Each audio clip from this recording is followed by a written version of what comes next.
These river fish sure are strong. បងប្អូនទាំងអស់គ្នាបន្ទាប់ពីខ្ញុំបានឃើញវីដេអូគាត់ post ថានេះគឺជាវីដេអូចុងក្រោយរបស់គាត់ហើយគាត់ថែមទាំង say goodbye ទៀតខ្ញុំពិតជា shock ខ្លាំងមែនតើហ្មងខ្ញុំជឿថាអ្នកទាំងអស់គ្នាប្រកាសជាស្គាល់គាត់ហើយសូម្បីតែ idol Vanda របស់យើងនេះក៏ហៅគាត់ថាជាប៉ាប៉ាទី2ដែរអញ្ចឹងបើយើងជា fan របស់ Vanda យើងអត់ស្គាល់គាត់គឺអត់សមមែនអត់បរិះខាងលើនេះមានឈ្មោះថាលោក Nicole ដែលត្រូវបានគេស្គាល់ថាគឺជា YouTuber ដ៏ល្បីម្នាក់ដែលមានងារថា Outdoor Boy ហើយខាងលើនេះគឺជា account YouTube របស់គាត់ដែលមានចំនួន subscribe រហូតដល់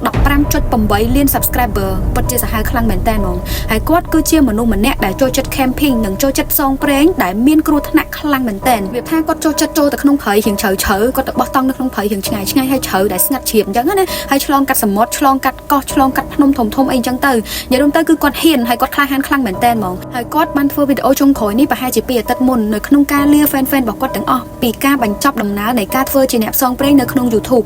ហើយក្រោយពីខ្ញុំបានឮដំណឹងថាគាត់បញ្ចប់ជីវិតនៅក្នុងការផ្សងព្រេងហ្នឹងគឺខ្ញុំមានអារម្មណ៍ថា sad តិចព្រោះខ្ញុំលែងបានឃើញវីដេអូគាត់តទៀតហើយព្រោះខ្ញុំក៏ជា fan របស់គាត់ម្នាក់ដែរហើយក៏មានការសោកស្ដាយតិចតួចដែរប៉ុន្តែយើងមកស្ដាប់ reason របស់គាត់សិនថាមូលហេតុអីគេបានគាត់សម្រេចចិត្តឲ្យគាត់ជប់ធ្វើរឿងបែបហ្នឹងការពិតទៅគាត់ចាប់ផ្ដើមជីវិតជា YouTuber នេះតាំងពី10ឆ្នាំមុនមកម្លេះគឺនៅក្នុងឆ្នាំ2015ប៉ុន្តែអត់មាននរណាម្នាក់ស្គាល់ហើយអត់មាននរណាម្នាក់ចាប់អារម្មណ៍គាត់នោះទេគាត់ទៅតែត្រូវបានគេស្គាល់និងល្បីនៅក្នុងរយៈពេល1ឆ្នាំកន្លះចុងក្រោយនេះហេហើយក្នុងវីដេអូរបស់គាត់នីមួយៗតែងតែមានកូនរបស់គាត់នៅក្នុងនឹងជានិច្ចហ្មងប៉ុន្តែលោកគាត់គឺជាមេធាវីធំម្នាក់អាហ្នឹងមុខរបរប្រចាំរបស់គាត់ណាមេធាវីការពារក្តីមេធាវីការពាររឿងតោប្រវេសអីចឹងណាហើយគាត់រកលុយបានច្រើនសម្រាប់ចំគ្រួសារប៉ុន្តែដោយសារតែចំណង់ចំណូលចិត្តរបស់គាត់ចូលចិត្តទៅ camping ឬក៏ចូលចិត្តដំណើរផ្សងព្រេងបែបរៀងគ្រោះថ្នាក់មើលទៅវារៀងសៀវអញ្ចឹងណាទៅគាត់មកប្រឡូកក្នុងវិស័យហ្នឹងម្ដងហើយលោកគឺជាមនុស្សម្នាក់ដែលចូលចិត្តភាពស្ងប់ស្ងាត់ច្រើនគាត់អត់មានបំណងចង់ល្បីទេព្រោះបើហូបទៅវីដេអូដែលគាត់ធ្វើគឺធ្វើបានរហូតដល់1110វីដេអូហើយគាត់ចំណាយអស់រយៈពេល10ឆ្នាំតែទៅមកផ្ទុះនឹងឡើងចំនួន subscribe នៅក្នុងរយៈពេល18ខែចុងក្រោយនេះហេហើយវាក៏ជាហេតុផលមួយក្នុងចំណោមមូលហេតុជាច្រើនដែលគាត់ចង់បញ្ចប់ជីវិតជា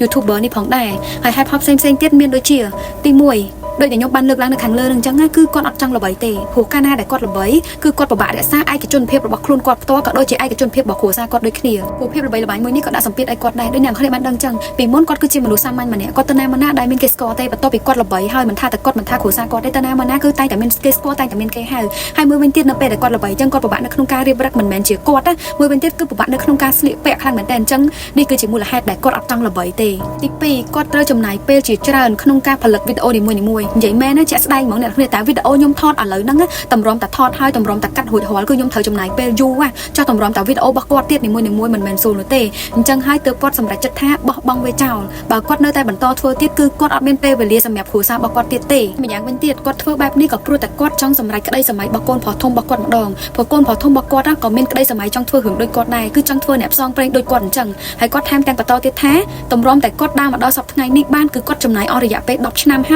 ើយវាក៏ស័ក្តិសមសម្រាប់គាត់ដែរអញ្ចឹងទោះបីជាគាត់បោះបង់ចោលជំនាញមួយនេះក៏ដោយក៏វានៅតែបន្តដល់កូនប្រុសធំរបស់គាត់ដូចគ្នាហើយ channel YouTube របស់កូនគាត់មានឈ្មោះថា Outdoor Tom បងប្អូនទាំងគ្នាអាចចូលទៅ check មើលបានណាហើយគាត់ក៏បានបន្តទៀតដែរថាចំណង់ចំណូលចិត្តរបស់គាត់មួយនេះហើយវាពិតជាមានហានិភ័យច្រើនខ្លាំងមែនតើហ្មងវាអាចប៉ះពាល់ដល់ទាំងសុខភាពផ្លូវកាយនិងសុខភាពផ្លូវចិត្តបងប្អូនដឹងស្រាប់ហើយថានៅពេលដែលយើងទៅ camping ម្ដងយើងញ៉ាំតែអាហារក្រៀមក្រហើយអត់មានអាហារល្អអត់មានអាហារអីដែលញ៉ាំជួយដល់សុខភាពរបស់យើងទេអញ្ចឹងរយៈពេល10ឆ្នាំនៅក្នុងការ camping របស់គាត់នៅក្នុងការផ្សងព្រេងរបស់គាត់ញ៉ាំតែអាហារបែបហ្នឹងធ្វើឲ្យប៉ះពាល់ដល់សុខភាពរបស់គាត់ក៏មិនតិចដែរហើយបើនិយាយពីផ្លូវចិត្តវិញក៏មានការប៉ះទង្គិចដូចគ្នាព្រោះជីវិតរបស់គាត់តែងតែនៅឆ្ងាយពីគ្រួសាររបស់គាត់អត់មានពេលវេលាបានជួបជុំជាមួយនឹងគ្រួសារពេញលេញដូចគេនោះទេព្រោះតែបំពេញចំណង់ចំណូលចិត្តនឹងការរកលុយផ្ទាល់ខ្លួនហើយឥឡូវគាត់បានសម្រេចចិត្តបញ្ឈប់បែបនេះក៏ល្អសម្រាប់គាត់ដែរព្រោះគាត់បានដាក់សម្ពាធទៅលើខ្លួនឯងច្រើនពេកហើយណាឥឡូវអ្នកទាំងអស់គ្នាគិតមើលទោះបីជា channel YouTube របស់គាត់មានចំនួន subscribe រហូតដល់ 15.8 លាន view ក៏ពិតមែនប៉ុន្តែបើសិនជាវាផ្ដល់សម្ពាធឲ្យគាត់ក៏គាត់ពិបាកនៅក្នុងការបន្តធ្វើដែរអញ្ចឹងគាត់សុខចិត្តបោះបង់វាចោលទៅ support កូនប្រុសគាត់ដើម្បីឲ្យបន្តរឿងហ្នឹងពីគាត់វិញព្រោះកូនប្រុសគាត់គឺមាន